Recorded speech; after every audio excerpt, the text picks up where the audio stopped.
Okay, so in the previous class we saw magnetic force on a current carrying conductor in uniform magnetic field, wherein we had placed a conductor. Okay, there was a conductor carrying a current of I. There was current flowing through this conductor, let's say I, and then it was placed in a magnetic field, and we saw that the force acted on this conductor. Correct? The direction of the force was perpendicular to the plane containing I and B. That is, I is nothing but L vector. Okay, so L and B we can say, pointing towards the right side, that is in the positive x direction. That means the force acted in this direction, in the positive x direction, and that force was given by F is equal to ILB sine of theta, which can be also written as I into L cross B, correct, in the vector form. So this is what we saw in the last class. Then we saw in which case the force will be maximum, in which case the force will be 0. When theta is equal to 180 or 0 degrees, the force will be 0. When theta is equal to 90 degrees, that is the length vector and the magnetic field vector are perpendicular to each other, the force will be maximum. So these are the various things we discussed. So now we are going to see another derivation, that is force between two parallel currents. Okay, so let us start with that.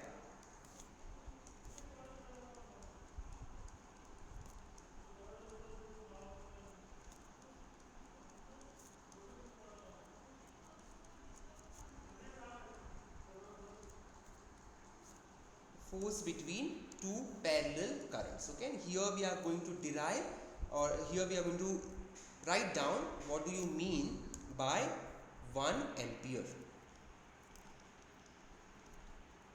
Okay, we are going to see at the end what do you exactly mean by 1 ampere. We are going to define 1 ampere. Okay, so now to find out the force between two parallel currents. Now what exactly is this parallel currents or anti-parallel currents? Okay, so supposing you have two conductors. Okay, you consider two conductors and you just place them parallel to each other. These are the two conductors and you place them parallel to each other and just pass the current through them. Just pass some current through them in the same direction. So let's say the current is flowing through them in the same direction, something like this. So the current is flowing through them in the same direction. So this becomes parallel current. So these two are parallel currents. So see, if I have two conductors, let's name these conductors. Let's say the conductors are A and B. These are the two conductors, okay, which are long, straight and parallel. So you have to consider long, straight and parallel. They are infinitely long, straight and parallel conductors A and B. Let's say that there is a separation between them. The separation between them, let's say, is R. Okay, R is the separation between them, and they are carrying the current, let's say, IA and IB. Then this becomes parallel currents. Okay, this is what is parallel current. Okay, so let us consider that these conductors are placed in a plane which is perpendicular to the page, okay, or the screen right now. So we can first find out the magnetic field produced by this conductor A. Okay, this is a current carrying conductor, right? So obviously there will be a magnetic field generated in the space around this conductor A. So let us find out the magnetic field generated due to this conductor A, okay, at the position of B.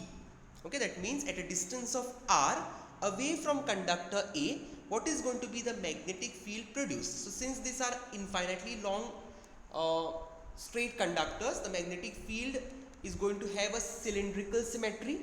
Okay, so at every point on B or every point at the position of B, the magnetic field is going to remain same. So let us find out the magnitude of it. So the magnitude of magnetic field, okay, at the position of B due to the current flowing in conductor A is going to be what? Let's put it as B suffix A, that is magnetic field due to the conductor A, will be equal to mu naught I upon 2 pi r. Correct? We know that if we have a straight infinitely long current carrying conductor, the magnetic field produced at a distance of r, let's say at point P, okay, is given by what? The magnetic field is given by mu naught I, that is the current through this particular conductor, divided by 2 pi multiplied by the distance to the point from that conductor, that is r. This is what we have already learnt. So using this, the magnetic field produced by this conductor A at the position of B, that is at a distance of r, will be equal to how much? Mu naught into I upon 2 pi r. Now what is the current flowing through the conductor A? The current flowing through conductor A is IA. So let's put the suffix A over here. So this is going to be the magnetic field produced by the conductor A at a distance of r, that is at the position of B. Okay, moving on,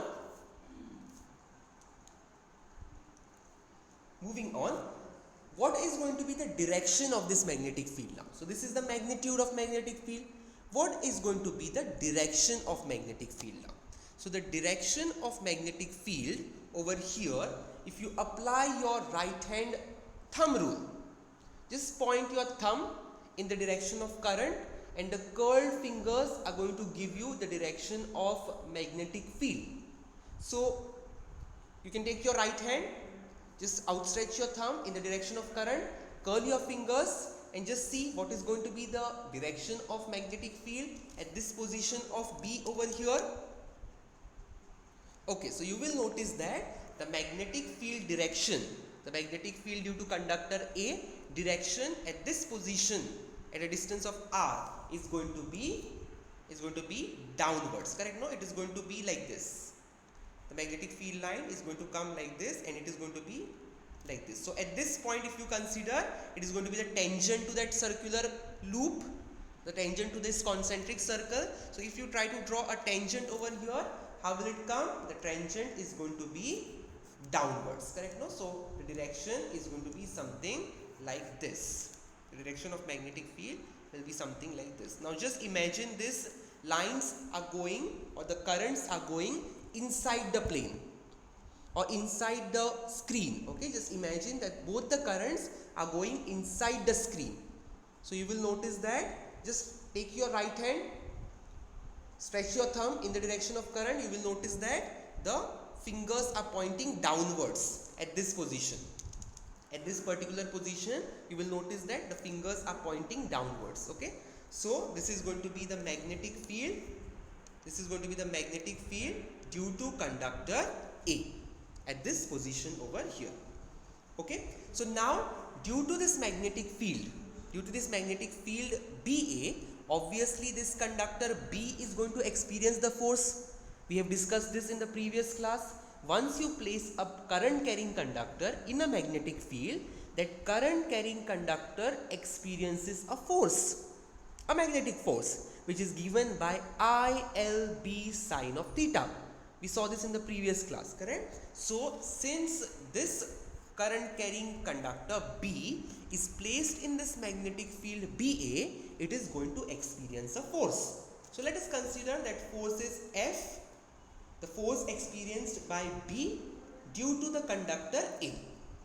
Okay, that is suffix BA I am putting. Force experienced by conductor B due to the magnetic field of A will be given by what?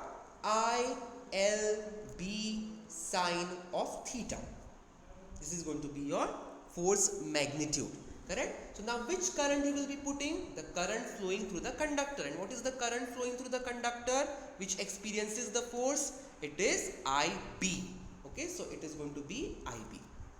Okay, if you remember, this was your conductor, the carrying current I, and you placed it in the magnetic field. It experienced a force into the third direction. Correct? So you said that the force is ILB sine of theta, where L is the length of the conductor, I is the current flowing through the conductor, B is the magnetic field in which it is kept, and theta is the angle between the length vector and the magnetic field vector.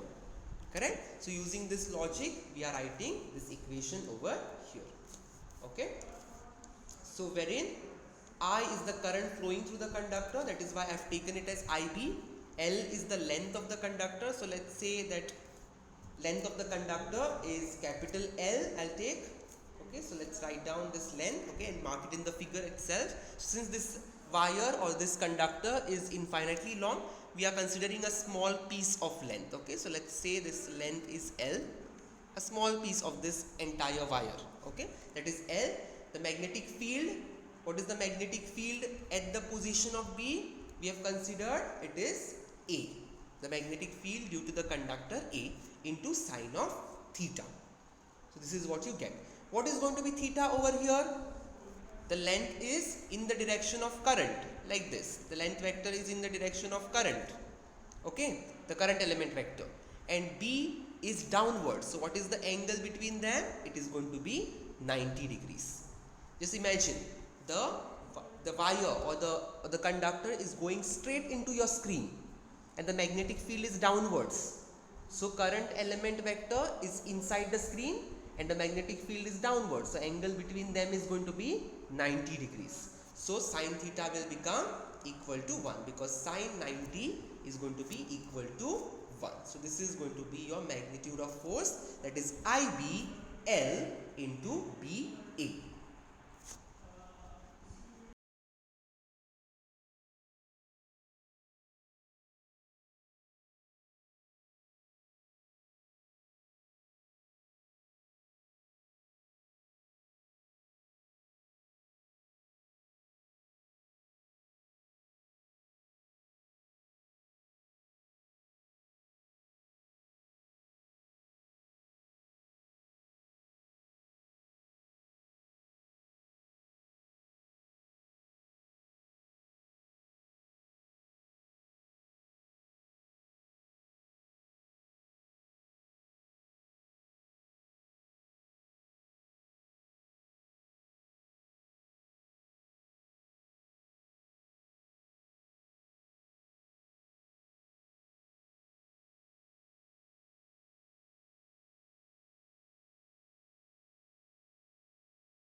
So now if we make the substitutions over here, so in place of BA I can substitute this, correct? So let's make the substitutions over here.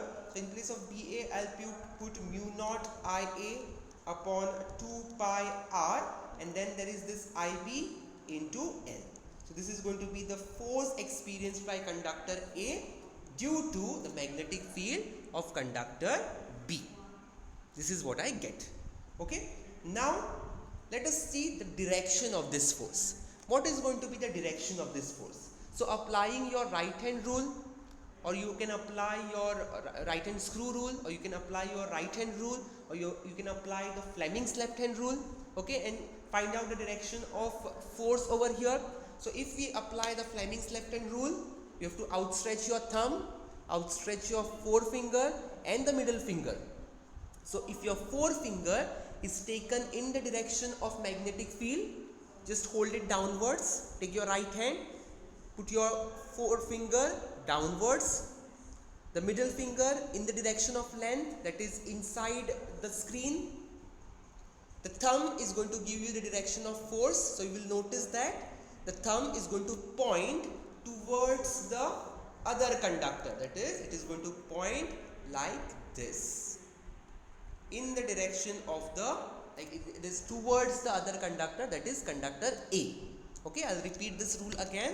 If you take your left hand, we are applying the Fleming's left hand rule over here. Take your left hand, outstretch your thumb, forefinger and the middle finger, stretch your forefinger in the direction of magnetic field. I told you the rule FM, F for thumb, M for forefinger, correct? So magnetic field in the direction of forefinger. The length vector, IL vector, that is current element vector, in the direction of current that is inside the screen. Okay, you will notice that the thumb is pointing towards the conductor A. That means the force is applied towards the conductor A. So this is going to be your force direction, that is F B A, like this. Okay, now let us turn the table.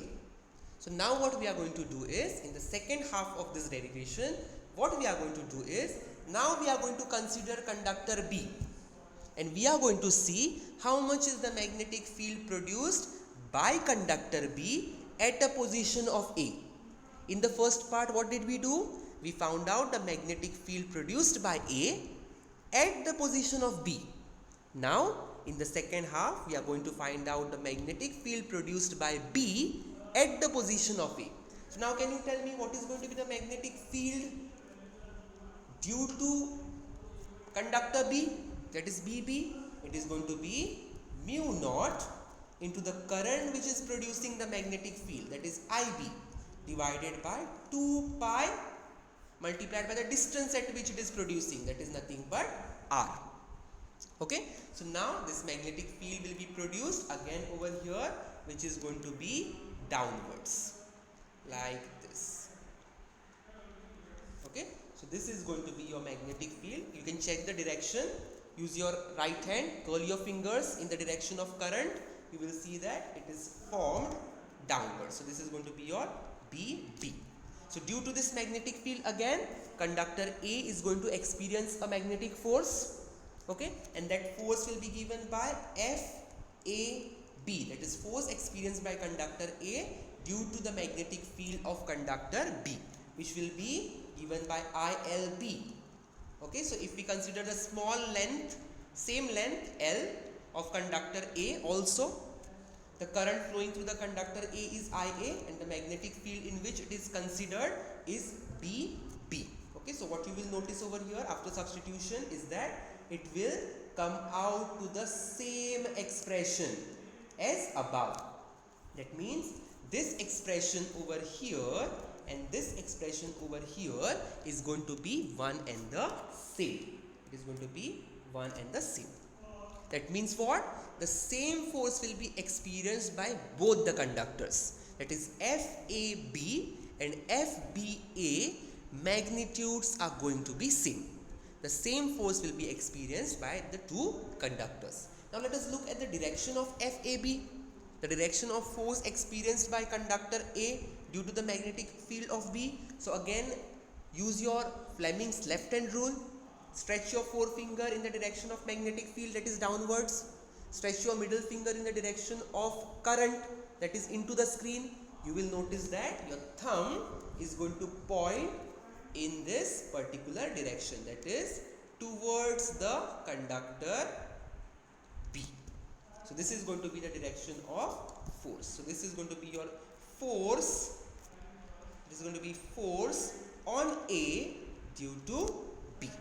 So you will notice that the two forces are going to be equal in magnitude and opposite in direction. That means what? The two conductors are going to be pulled towards each other. They are going to attract each other. Correct? No? Look at the direction of forces. They are towards each other. The magnitude is same. The directions are opposite, which means that the two forces are going to pull towards each other. They are going to attract each other. Okay? So I can say over here that FAB, okay, in the vector form I'll consider, because I'm considering the direction also, will be equal to minus of FBA. That means the two force vectors are going to be equal in magnitude and opposite in direction, which is nothing but Newton's third law also. Correct? No? Equal and opposite forces. So what I can say over here, what statement I can make over here? I can say that the parallel conductors, I can say that, I'll write over here, the parallel conductors carrying current in the same direction,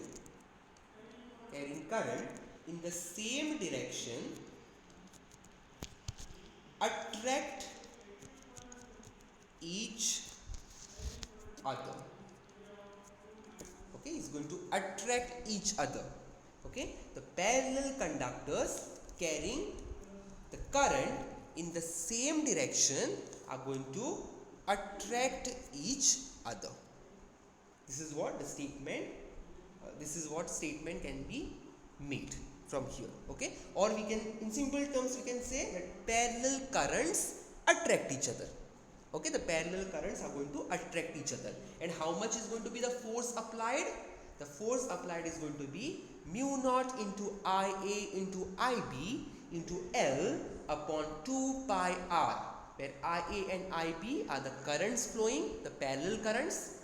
L is the length or under consideration, the length of the conductor under consideration, and r is the distance of separation between the two conductors.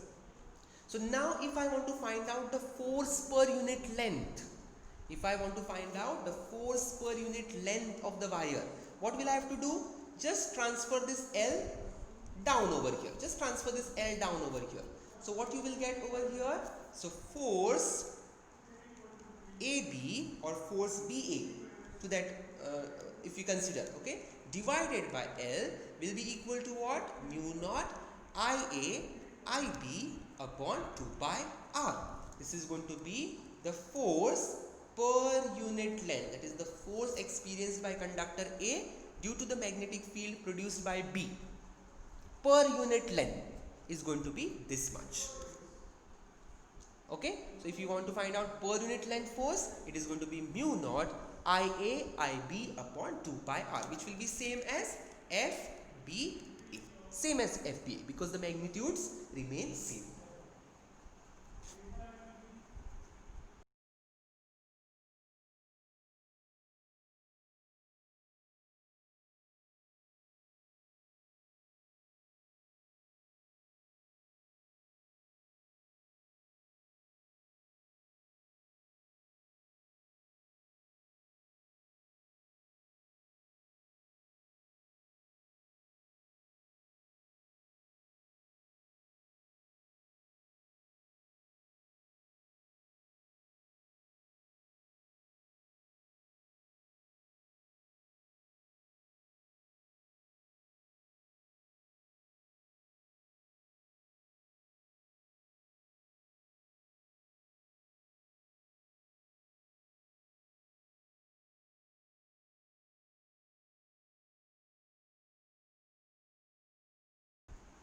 Alright, so yeah, so just remember this. Okay, this was by mistake, so this is going to be upwards. The magnetic field by conductor B at the position of conductor A is going to be upwards using right hand thumb rule. That is B is going to be upwards. Okay, that's fine. Okay, so the final statement I can make about anti-parallel currents also. So supposing the currents flowing in the conductor are anti-parallel to each other, one is going in one direction, the other one is going in the opposite direction. Okay, so in that case the conductor are going to repel each other. Like for example, there are something is like this. Okay,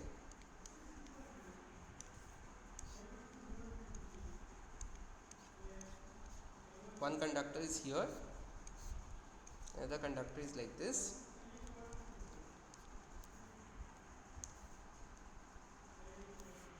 and the currents are, one current is flowing in this direction I, okay, another current is flowing in this direction Ia and Ib. Let's take Ia and Ib is flowing in the opposite direction.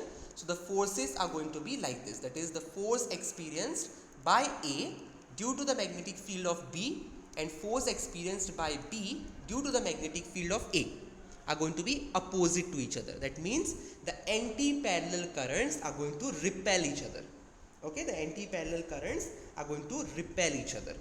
Okay, so that is the case in the anti-parallel currents. The force magnitude is going to remain same again.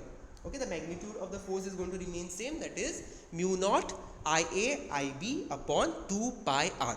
This is going to remain same. Okay.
Okay, so now let us proceed to define 1 ampere.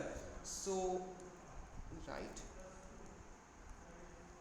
okay, so just now we derived an expression, that is expression for the force. So force was given by F is equal to,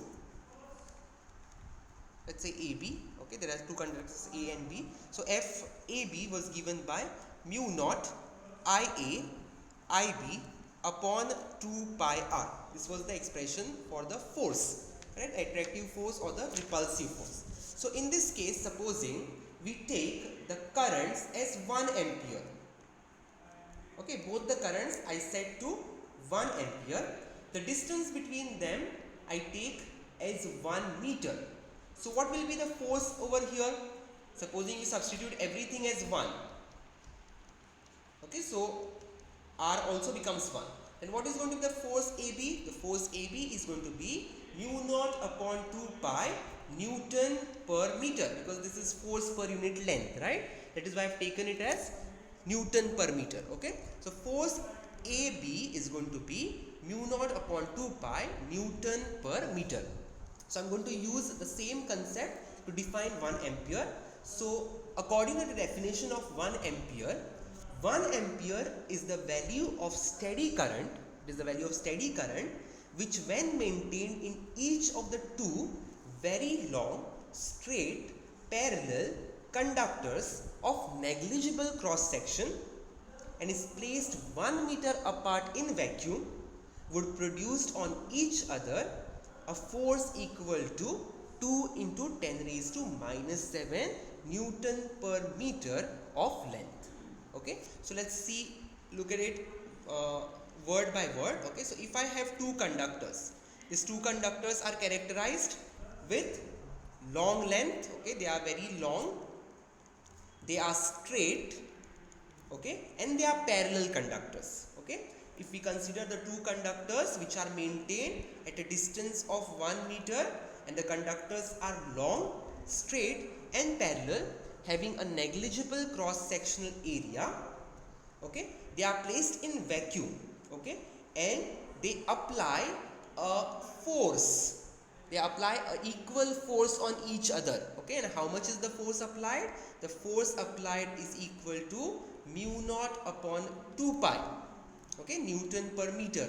Then the steady current which is flowing through them, the steady current which is flowing through them is going to be 1 ampere. So this is how we define the definition, we give the definition of 1 ampere. So I'll repeat the statement one more time. 1 ampere is the value of the steady current which when maintained in each of the two very long, straight, parallel conductors of negligible cross section and placed 1 meter apart in vacuum would produce on each of the conductor a force equal to 2 into 10 raised to minus 7 Newton per meter of length. Okay, this value is how much? 2 into 10 raised to minus 7, right? Newton per meter. Okay.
Okay, now supposing I have two wires, okay, having parallel currents. Okay, there is parallel current flowing through these two wires.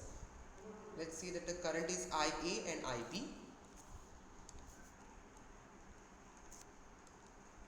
Okay, The distance of separation between them, let's say, is r.